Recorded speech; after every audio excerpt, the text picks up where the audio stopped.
Hey guys, my name's Melody, and my last relationship nearly destroyed me. The thing is, I've always been a size 16 or 18, and I struggled with self-confidence. I felt that I didn't deserve love until I met this perfect guy that was interested in me. I was so in love, and I felt like I was in a fairy tale. After what he did to me, I can't believe I was so blind. I saw Andrew the first day of freshman year. He walked into class a little bit late, and everyone's eyes turned to him. He was cute, athletic, with an amazing smile that could light up the whole room. And he was totally out of my league. He sat down in front of me, and I couldn't really focus on the subject anymore. I was watching and drooling, honestly. Later that week, I was walking home from school, and suddenly I got a Facebook message from him, asking for a math assignment. I wrote to him that I didn't have it, but he called me anyway. We started to talk about Call of Duty and movies we'd seen. We clicked immediately. It was so easy talking to him, like we'd known each other forever.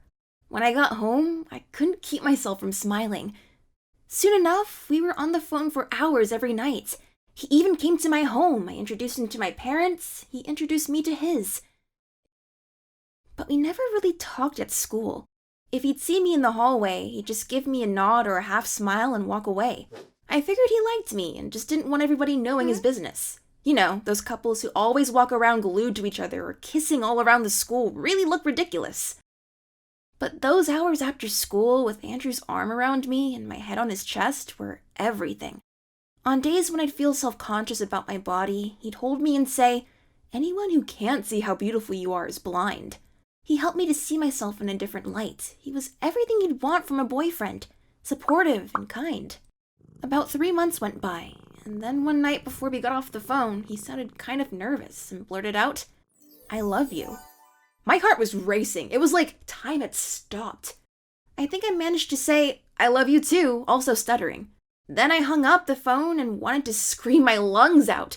I couldn't really sleep that night. I just kept imagining him sitting in his room, holding his phone and saying these words. But not everybody was happy about us. I'd mentioned Andrew to a few friends, but every time they'd heard his name, they'd frown or sigh. It made me really angry. It seemed that they were jealous of me. I knew what they were thinking. He's out of her league. What could he see in her? But after a while, I thought, enough. If they're my friends, they should be happy for me.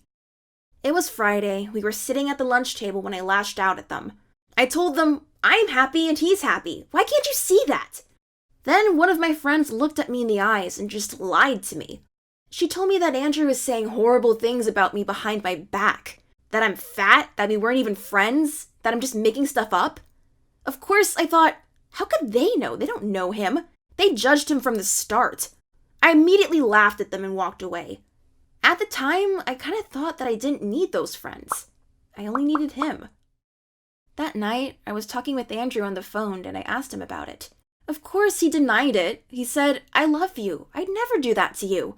And I felt safe. Nobody is going to come between us. Sophomore year, he finally agreed to be my date for the school formal. Andrew was finally ready to go public. I thought, that'll show my friends that they were wrong about him all along. I found a perfect blue dress. I spent about 2 hours doing my hair and makeup. I was looking at myself and seeing not only a beautiful girl, but a happy one as well.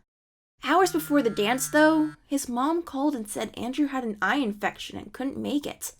I was crushed. I was sitting in my room all dressed up and crying. But still, I hoped he was okay. I tried to call him, but then I saw the pictures of Andrew out with his friends. I was scrolling through the pictures with tears running down my face. Why would he lie to me? Then all the dots lined up.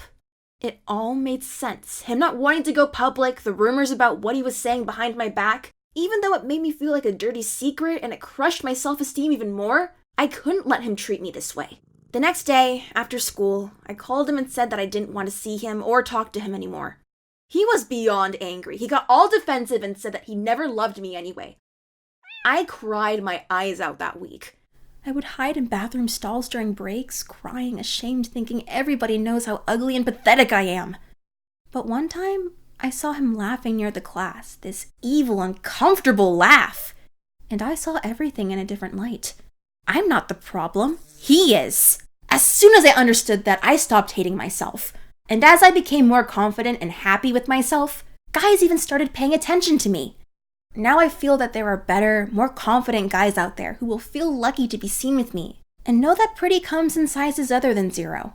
To truly love someone, you have to embrace everything about them, both inside and out. Now that I know that, I'm never going to let anyone hide me away again.